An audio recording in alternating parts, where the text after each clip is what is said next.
são as diferenças maiores entre este e o de Marcelo? É que o Eito acrescentou muito simbolismo da tradição hermética. É mais rico, é mais complexo e é mais rico do ponto de vista simbólico, apesar da estrutura ser idêntica. Aliás, o tarô do Rider-Waite é uma retificação do tarô de Marselha. Vamos já lá chegar, porque eu vou começar do início, apesar de no início não sabermos muito bem qual é a origem do tarô. A raiz do tarô está tal como... Quer dizer, na astrologia é mais fácil, porque nós sabemos que as raízes vêm da Suméria. No tarô há quem diga que vem do Egito. Há quem diga que havia 22 lâminas que foram encontradas numa pirâmide do Egito. Agora, provar isto não é fácil. O que importa é que chegou esse conhecimento do tarô e não só, e de outras disciplinas esotéricas, chegaram através dos árabes via Alexandria, não é? Ou seja, os árabes trouxeram para a Europa, e nomeadamente para a zona mediterrânea, e estou a falar de Itália, Andaluzia e Portugal, trouxeram este conhecimento para a Europa e depois daqui foi difundido para o Ocidente. Não é? Agora, o percurso pode ter sido, vamos supor que foi Egito, depois chega a Alexandria, vai para a Pérsia através dos árabes, entra a Península Ibérica, Andaluzia, fundamentalmente, que era o centro cultural aí na volta do século IX, X, XI, era o centro cultural aqui da Europa. Não é? Nessa altura, os árabes eram avançados culturalmente. Vários filósofos importantes, aliás, foram eles que traduziram muitas obras de Platão, Aristóteles. Tiveram filósofos como Avicena, Averroes, Maimónides, muito importantes na altura. Depois há uma fusão também entre o conhecimento árabe com o conhecimento judaico no sul de Espanha, e essa fusão chega à corte, por exemplo, de Afonso X, o sábio, que é avô de Dom Dinis, não é? E depois facilmente entram esses saberes tradicionais ou esses conhecimentos aqui em Espanha e Portugal. Nessa altura era Castelo, eram os diversos reinos, não é? Depois, com Gutenberg e a imprensa, realmente começam-se a imprimir os baralhos, e naquela altura o que foi mais impresso foi o tarô de Marselha. Não quer dizer que o de Marselha fosse o mais antigo. Aliás, dizem que há um tarô do Visconti em Itália que é mais antigo do que o tarô de Marselha, não é? Por exemplo, se virem o tarô de Marselha, é mais arcaico, corresponde mais à tradição renascimento, medieval, enquanto o tarô do Waite é um tarô mais do início do século XX. Por isso o tarô do Waite corresponde, em termos de arte, a uma arte nova. Já não me lembro, mas é do início do século, 1905 ou 10. E quem é o Eduardo Waite? O Eduardo Waite pertencia à Golden Dawn, que era uma ordem Rosa Cruz inglesa, né?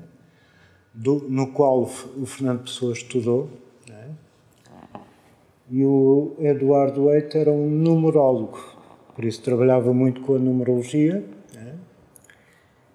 E fez uma retificação do tarô, exatamente pegando no de Marselha,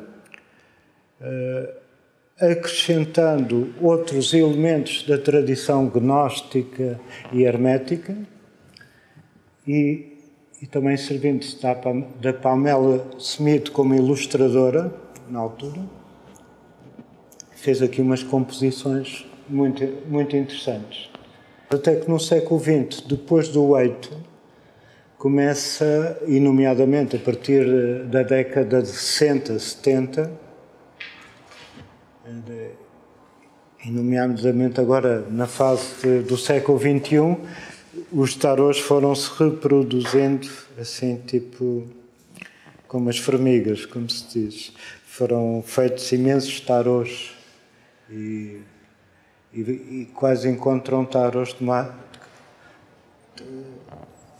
tarôs dos anjos, tarôs disto, tarôs daquilo, tarôs do hoje. Há muitos tarôs. Até, por exemplo, do 8 há vários tipos do 8. Pelo menos 4 ou 5 tipos de baralho.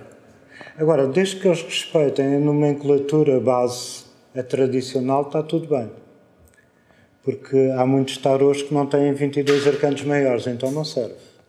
Se não tiver... Porque a estrutura do tarô são 78 cartas, com 56 arcanos menores,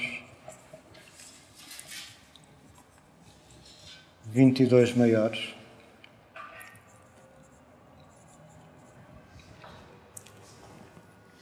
E dentro dos 56 arcanos menores há 16 figuras e mais 40 arcanos numerados, não é? Com 4 naipes.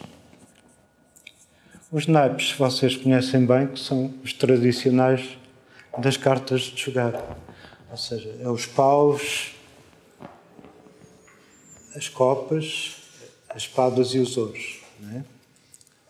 Esses 4 naipes correspondem aos 4 elementos. Não é? Ou seja, fogo, água, ar e terra. São numerados do A até ao 10. Não é? E depois tem 16 figuras da corte que não são numeradas, mas que correspondem ao rei, rainha, cavaleiro e pajem. O pajem caiu, o cavaleiro e o pajem caiu nas cartas normais e transformou-se no valete. Não é? Mas se vocês tiverem acesso a um baralho de cartas espanhol dos antigos, ainda aparecem as 4 figuras. O cavaleiro e o pajem. E os 22 arcanos. Agora, porquê 22? Alguém sabe porquê? Porquê 40? 40 é fácil, porque temos 4 naipes que vai do 1 a 10. E qual é o nosso sistema? É o decimal, não é? Que é o sistema também da árvore da vida, onde a árvore da vida se conhecem.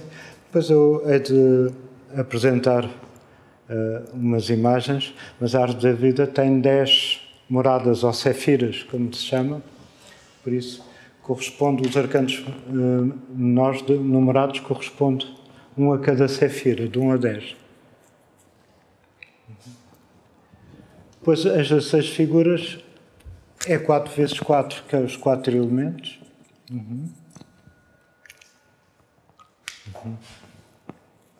E os 22 porquê? Alguém tem alguma ideia?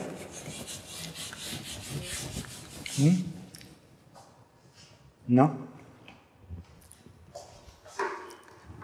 Lembram-se dos alfabetos antigos? O alfabeto hebraico, o grego. Por exemplo, a Cabala, o que é que diz? Diz que Deus criou o mundo com 22 letras. 3 simples, ou seja, são as letras mãe, que é o mem, é o alfa, o mem e a outra, que agora não lembro. Depois 7 letras duplas e 12 letras simples. 22, não é? Todas as religiões baseiam-se em quê? Num? As 12 letras eram o quê? Como? As 12 letras eram o quê? Simples. Todas as religiões baseiam-se no triângulo, não é? ou seja, numa trindade. Se formos ao Egito, temos Horus, Ísis e Osíris. Na Índia temos Brahma, Vishnu e Shiva. No cristianismo, Pai, Filho e Espírito Santo. E por aí fora. Não é? Na maçonaria temos o delta luminoso, que é um triângulo também.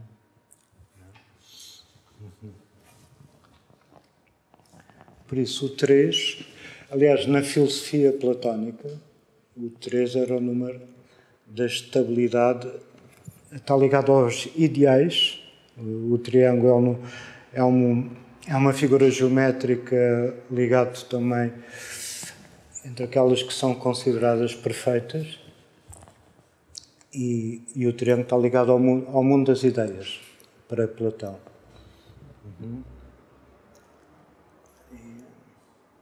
Por isso, arquetipicamente, o céu é representado por um triângulo. Não é? Sabem como é que se representa a Terra?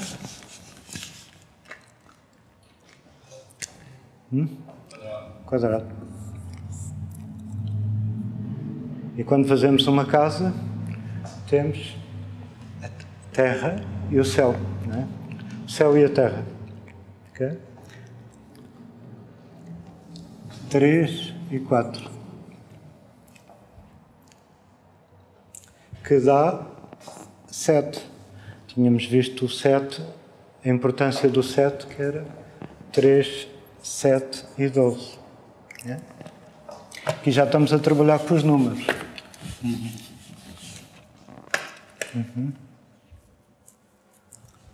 E 7, alguém sabe as propriedades do 7, ou o simbolismo do 7? Está ligado ao campo espiritual. Também, entre outras coisas. Mas é um número ligado ao ritmo, aos ciclos de 7 em 7, o ritmo de 7 em 7, 7 ondas, 7 notas musicais, 7 cores do arco-íris, 7 chakras, por aí fora, os 7 metais tradicionais, até no simbolismo dos desenhos animados temos os 7 anões, não é? Por isso o 7 acompanha esta vibração. Sabemos que do ponto de vista psicológico, aquele psicólogo francês, como é que ele se chama? Faz o estudo 7 em 7 anos também do desenvolvimento da psique humana, não é? O próprio corpo também obedece ao ciclo dos 7 anos, dos 7 dias. Para quem já fez Reiki sabe que precisa de 21 dias para assimilar aquela experiência, são 3 vezes 7, né? Que dá 21. Sabemos que 7 são os dias da semana. E a cada dia da semana era atribuído os 7 planetas visíveis, né? A cada dia correspondia um planeta. Por isso, em inglês ainda tem o Sunday, que é o Sol, o Monday é a Lua, por aí fora. Por isso, o 7 é o número da vibração do ritmo. Simbolicamente corresponde ao dia da criação. Ou seja, Deus criou no Gênesis, diz que a criação foi feita em 6 dias e ao 7º descansou. E depois viu que a criação estava bem feita, não é? Mas se nós dividirmos o círculo por 7, 360 a dividir por 7,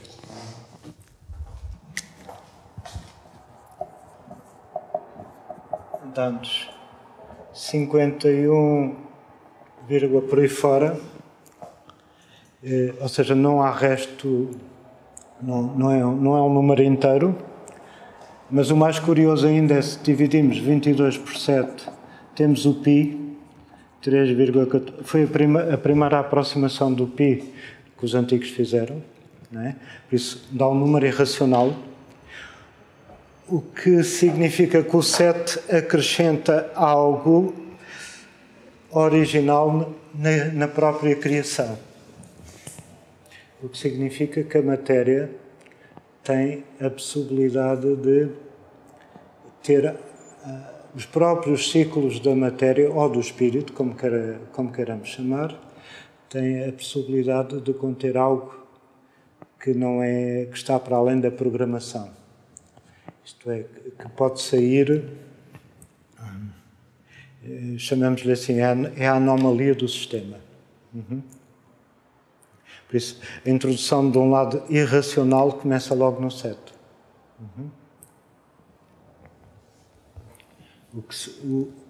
E ainda bem, porquê? Porque se não fosse assim, tudo era previsível e tínhamos um universo completamente matemático, previsível, sem possibilidade de saída, não é? Estaríamos só na repetição. E o 7 é o elemento criativo nesse sentido. Por isso é que se diz também que as nossas células podem ser renovadas em 7 anos. Todas as nossas células. Por isso, como diz o Greg Braden, qualquer cura é possível. Mesmo com câncer terminal, se houver tempo para isso, não é? As células podem ser renovadas. Ok. Então estávamos na magia do 7. O 7 é um número mágico logo por excelência. É um número que é utilizado em várias tradições. Por exemplo, na tradição judaica, vocês têm aquele candelabro de 7. No 7 eu não desenho uma estrela de 7 pontas, porque eu não tenho jeito para desenho, mas posso projetar aqui esta estrela, pronto, em que vocês veem a cada dia da semana é atribuído um planeta. Por exemplo, o domingo começa com o Sol, depois a Lua é segunda-feira, vem que é o caminho da estrela.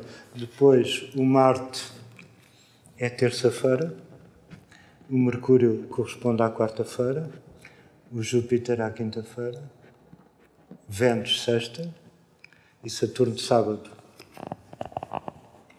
Vejam que o culto judaico é muito Saturno porque está ligado a sábado. O sábado, não é? O dia para eles é mais importante que o domingo, o sábado. E finalmente o número 12, que é, ora, o simbolismo do 12. O que é que vocês se lembram do número 12? Os meses do ano. Sim. As 12 tribos de Israel. As tribos de Israel, exato, tudo sim. 12 passos da passagem. Exatamente, 12 passos da passagem dela. Os 12 signos do zodíaco.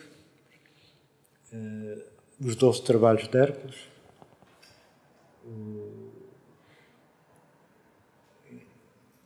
Pronto, já chega, mas há muito também simbolismo ligado com o número 12. Há os 12 apóstolos, exatamente, à volta, neste caso o Cristo representa o 13. Né? Os 12 cavaleiros da Távola Redonda, também. Por isso há um simbolismo solar ligado ao 12. Porque são os 12 meses do ano. Nós temos que, ao longo do ano, temos 12 lunações Sol e lunares, ou seja, o Sol e com a Lua. Por isso há aqui um simbolismo do próprio Sol, né? Solar. A última ceia que cá está é que o Cristo é visto como o Sol e os discípulos como meses e estações do ano. A última ceia do Leonardo da Vinci. Okay. E nós evoluímos através do tempo. Por isso o 12 está muito ligado à evolução também da personalidade através do tempo. em cada ano nós vamos tendo experiências, não é?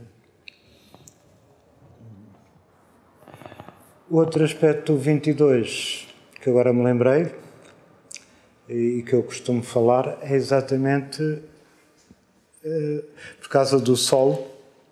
O 22 é o ciclo das manchas solares.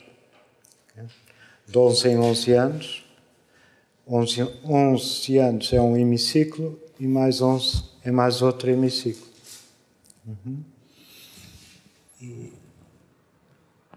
Então, se a astrologia tem a ver com o Sol no movimento de translação, com a Terra no movimento de translação em volta do Sol, o tarot tem a ver exatamente com o ciclo do próprio Sol, da combustão do Sol das manchas solares.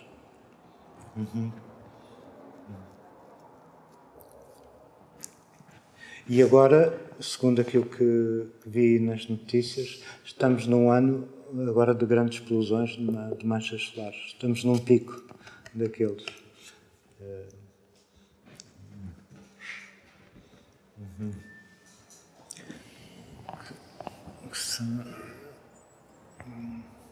São explosões nucleares, no fundo,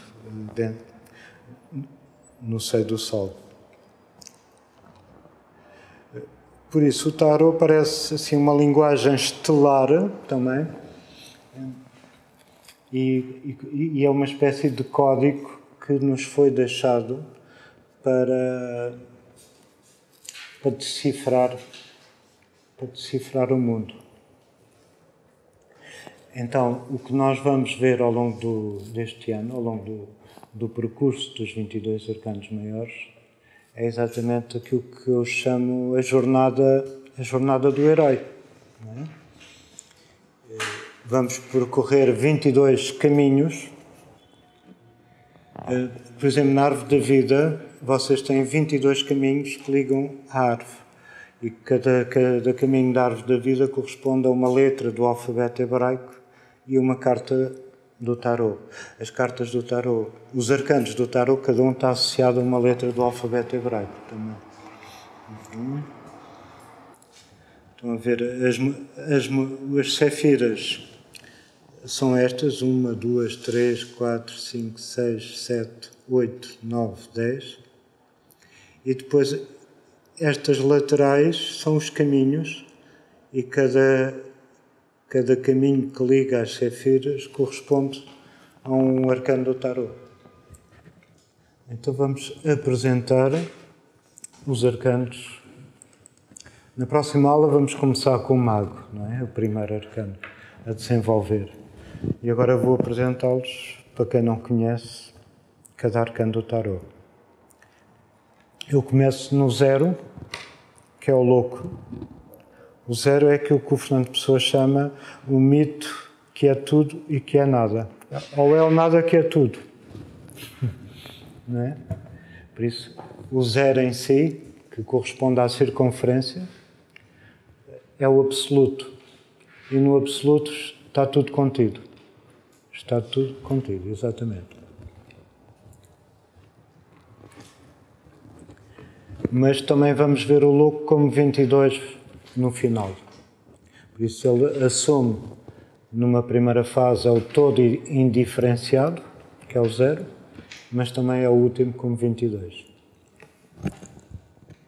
O nosso caminho vai começar com o mago, porque o mago é a encarnação no plano físico.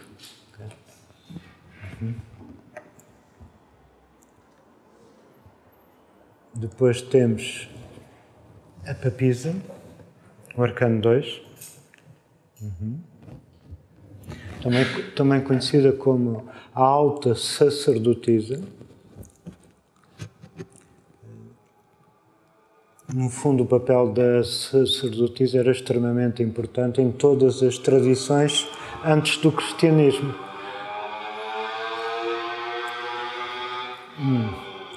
Com o cristianismo católico apostólico romano, o papel da mulher é completamente castrado. Isso depois é algo que eu também desenvolvo ao longo cada vez que falo de uma carta, desenvolvo determinados aspectos que estão ligados à tradição.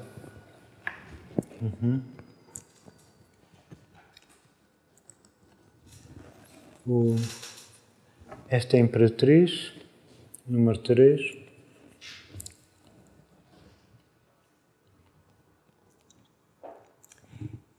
E depois o 4, o Imperador.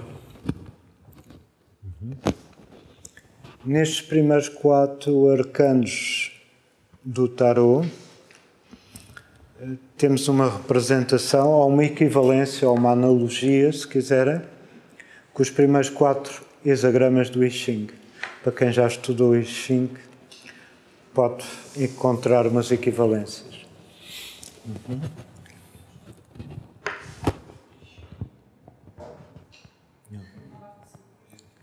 Provavelmente a maior parte não conhece, não é? O I Ching.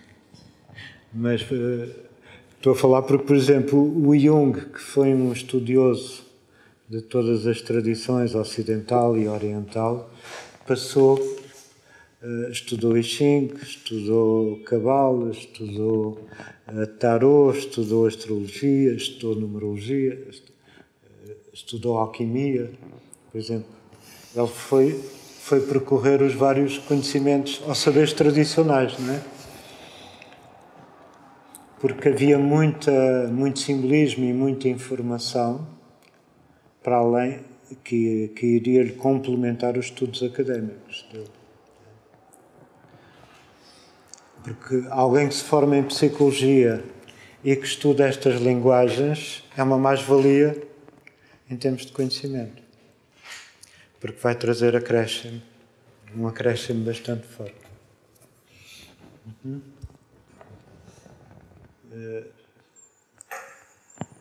Depois temos o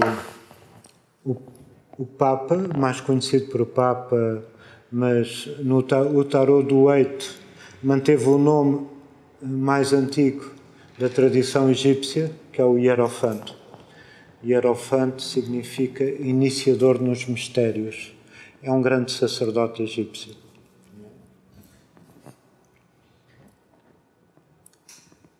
Depois o arcano 6 é os amantes ou enamorados.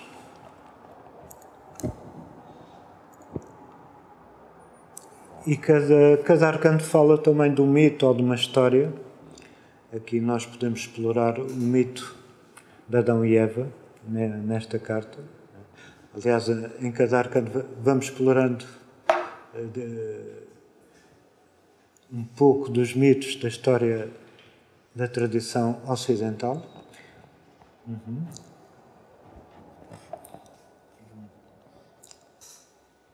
Depois o carro. O carro também conhecido como o carro de Hermes. E aqui no carro vamos ter o mito do herói para desenvolver.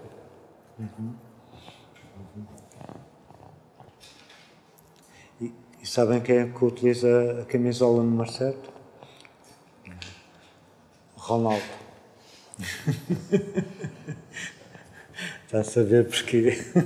Quando vocês souberem o que é o carro, vão perceber porquê. Mas ele também já teve outro número, que era o 17. E também vão perceber porquê. É que isto há chaves para muitos aspectos da realidade mesmo do dia-a-dia, da realidade mundana. Okay. Depois o arcano 8, no tarot do 8. O 8 fez uma modificação em relação ao de Marselha, que eu depois explico melhor porquê, quando lá chegarmos. Ou seja, como eu era um numerólogo, ele achou que a força fazia mais sentido como o número 8 e a justiça, que era o 8, passava para o 11. Fez uma troca entre o 8 e o 11. Essa troca não aconteceu somente no tarot, aconteceu também no nosso calendário, mas nós não, praticamente a maior parte das pessoas não tem consciência disso, porque houve também uma troca do calendário. Antigamente, até o calendário gregoriano, o ano começava em março, não começava em janeiro. Sim. Depois, a partir do calendário gregoriano, é que começa a ser janeiro. Não é? Por isso, há algumas trocas ao longo dos tempos. Isto é só para vos deixar a pensar. Só uma pergunta. Março era o primeiro mês? Era. Era o primeiro mês que era o Áries. O Áries, Que é onde começa o carneiro. exatamente. Era o carneiro, que é o primeiro signo, dava origem. O ano biológico começa em março, realmente. Aliás, a Páscoa era comemorada no primeiro... Era o primeiro mês do ano, na tradição judaica. Né? Que imolava-se o cordeiro pascal. Né? É a primeira grande lua cheia do ano, que era extremamente importante na tradição judaica.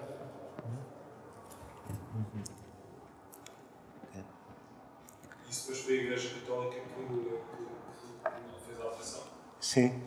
Mas não foi só a Igreja à altura católica, na Reforma Gregoriana, mas também em Roma, os imperadores romanos também fizeram algumas alterações também, em relação ao calendário, essas coisas todas. Cada civilização mete um bocadinho... Ajusta a sua... Ajusta, exatamente.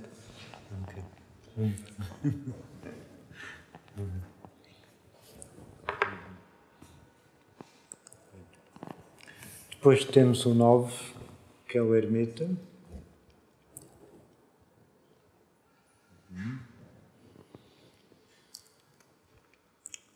E 9.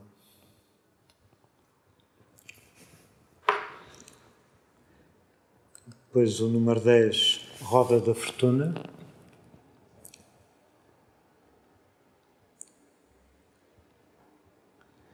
E sabem o que é que significa fortuna? Na Grécia Antiga, fortuna é realmente destino. É aquilo que nós chamamos boa sorte ou má sorte. Aliás, chamamos à má sorte, chamamos azar.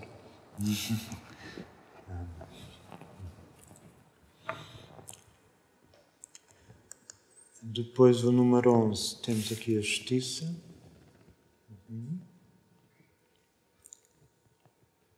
E há um ditado popular que diz que no meio é que está a virtude, não é?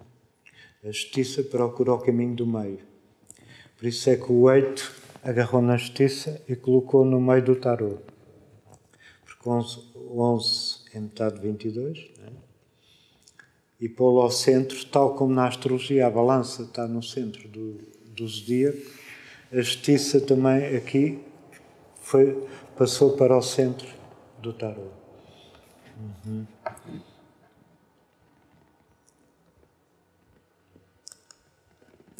Depois o 12, o pendurado. Vejam que ele está suspenso, não está enforcado. Nós, pelas múltiplas traduções, ou seja, neste caso, más traduções do baralho de Marselha, começámos a chamar esta carta enforcado, mas ela não está enforcada. Está suspensa, por isso ele está pendurado.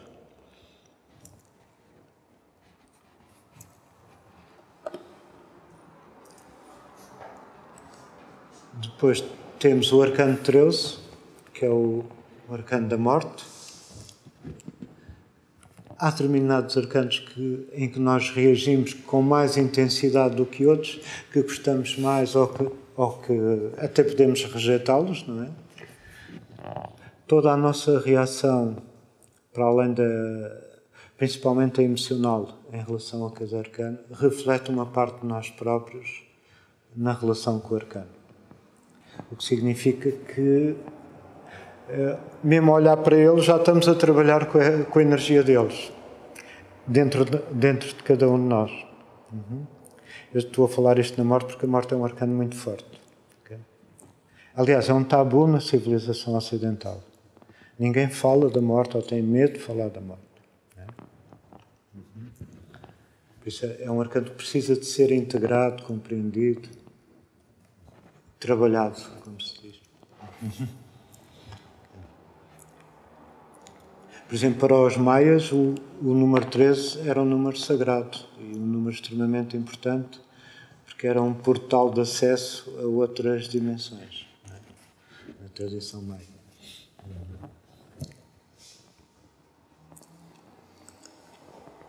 Depois o arcano 14, da temperança.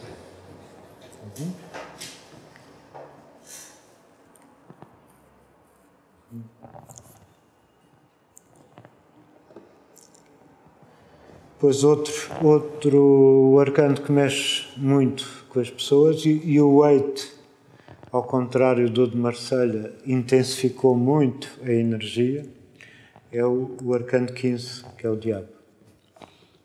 Ele acentuou bastante, carregou propositadamente a energia mais para o negro, não é? Enquanto o tarot de Marselha é muito mais leve neste aspecto. Depois podemos passar os dois tarots, quando dermos um a um, não é? Vamos passando os dois para vocês terem também uma noção do que é que foram as modificações, as retificações de um tarot para o outro, não é? Mas foi propositado, o 8 aqui foi mesmo propositado. Depois o arcano 16, que é a torre, que religa-nos a um episódio bíblico. Quem é que se lembra? A torre de Babel. O que é que aconteceu com a torre de Babel? Lembram-se? Porquê? Passaram a falar várias línguas. Exatamente, passaram a falar várias línguas. Foi essa ruptura. Houve uma ruptura histórica e eles só falavam uma língua, entendiam-se todos, passaram a falar várias línguas. Okay.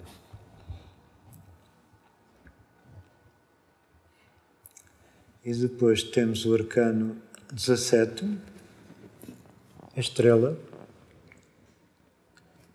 que está muito ligado com a tradição portuguesa, depois vamos ver porquê. E daí o Ronaldo também antes de ser o 7 era o 17 na seleção nacional.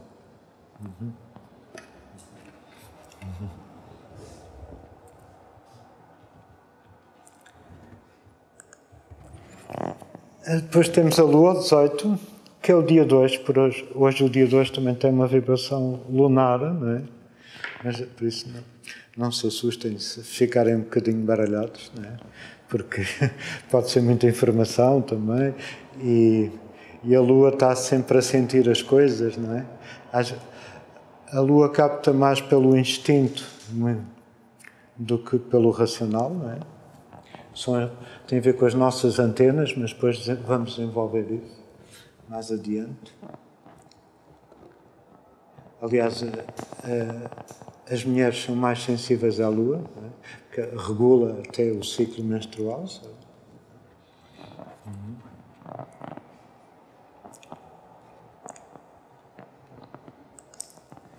Depois o 19, o Sol, uma carta muito interessante e que geralmente toda a gente gosta, não é?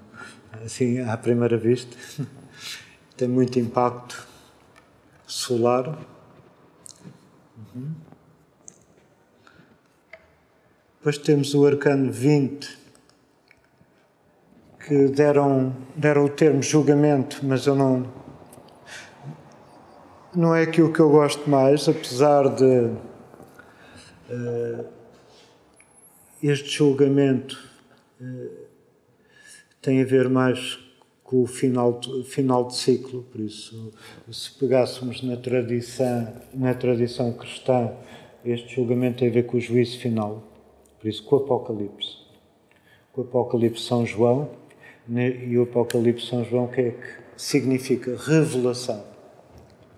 Por isso, o final dos tempos é revelação.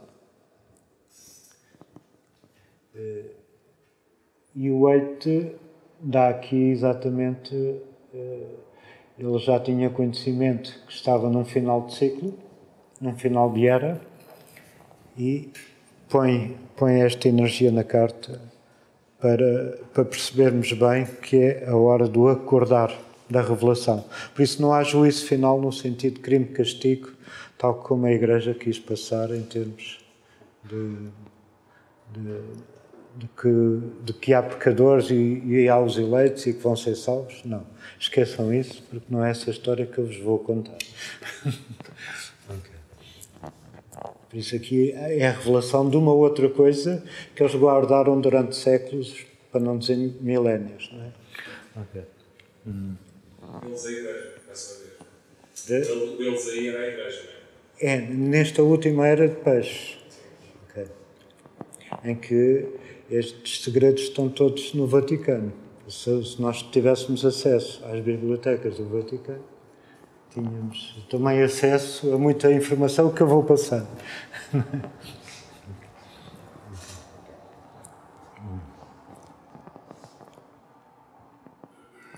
Porquê? Porque eles também fizeram a censura do que se devia passar ou não passar, não é?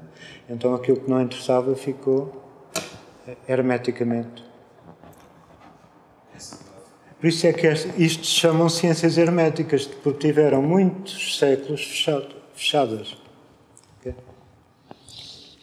E ficaram codificadas em chaves para serem abertas no final dos tempos. Como estamos no final dos tempos, podemos abrir estas chaves todas, porque se eu falasse disto há 200 anos, olha, ficava sem. Mas agora estamos no final dos tempos, tudo pode ser revelado. Okay? Final, assim, final. Como? Final, mesmo final. Final da era. Final da era de peixe. Agora não há os leões. Quer dizer, se calhar há alguns leões, ainda andam por aí alguns leões. Mas pronto, como os cristãos, na altura, os cristãos entregaram só aos leões, não é? E agora também alguns entregam só aos dragões, não é? Agora já não são leões. São dragões. Então o arcano 20. Depois temos o arcano 21, o mundo, e a nossa caminhada aqui, a nossa jornada neste planeta, na Terra, realmente tem a coroa de glória no mundo. Aliás, há uma expressão no tarot esotérico que chama o arcano 21 a coroa dos magos. Por isso há aqui uma glorificação. 21. O mundo é muito interessante porque religa a ideia de perfeição que já tínhamos, por exemplo, na filosofia grega, havia a busca da imagem da perfeição. E no tarot a perfeição está aqui, no arcano 21. E depois voltamos ao 22, ao louco, que é a saída das fronteiras, dos limites. Então vou-vos mostrar aqui uma imagem onde temos os 21 arcanos todos. Aqui temos os 22 arcanos distribuídos em 3 setenários. Estão a ver? O primeiro setenário abre com o mago, fecha com o carro. O segundo vai abrir com a força e fecha na temperança. E o terceiro setenário abre com o diabo e fecha no mundo. E depois temos o 22, o 0 ao 22, que é o louco, que é o princípio e o fim, ou seja, é o alfa e o ômega. E cada setenário corresponde a uma jornada do homem em busca de si próprio.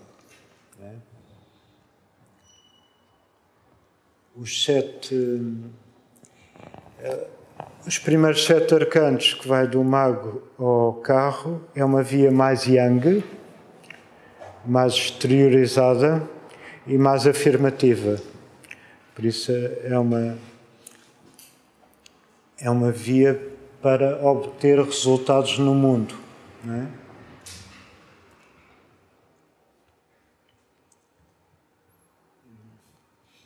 o segundo setenário, que abre com a força e fecha com a temperança, é uma via mais interior, é um mergulho na psique. Por isso é uma via mais psíquica, é a via da alma, não é? E é o conhecimento interior. E depois o terceiro setenário é uma fusão destes dois, não é? Em que nós vamos ter que expressar no mundo aquilo que aprendemos no primeiro setenário e no segundo setenário. E aqui vejam que a estrutura do Eito é muito precisa. Ele põe a justiça exatamente no centro dos 22 arcanos, como 11, e põe a força por baixo do mago, porque a força é a parte feminina, é a contraparte do mago. Ou seja, tal como o mago, o lado feminino é a feiticeira, não é? Para quem leu As Brumas de Avalon, a feiticeira é a contraparte do mago. Não é?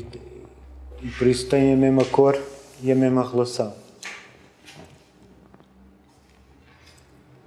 Bom, e como introdução, já fizemos aqui um apanhado geral dos 22 arcanos.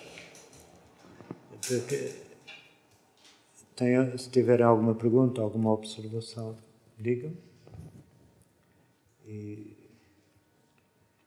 se não, hoje ficaria por aqui.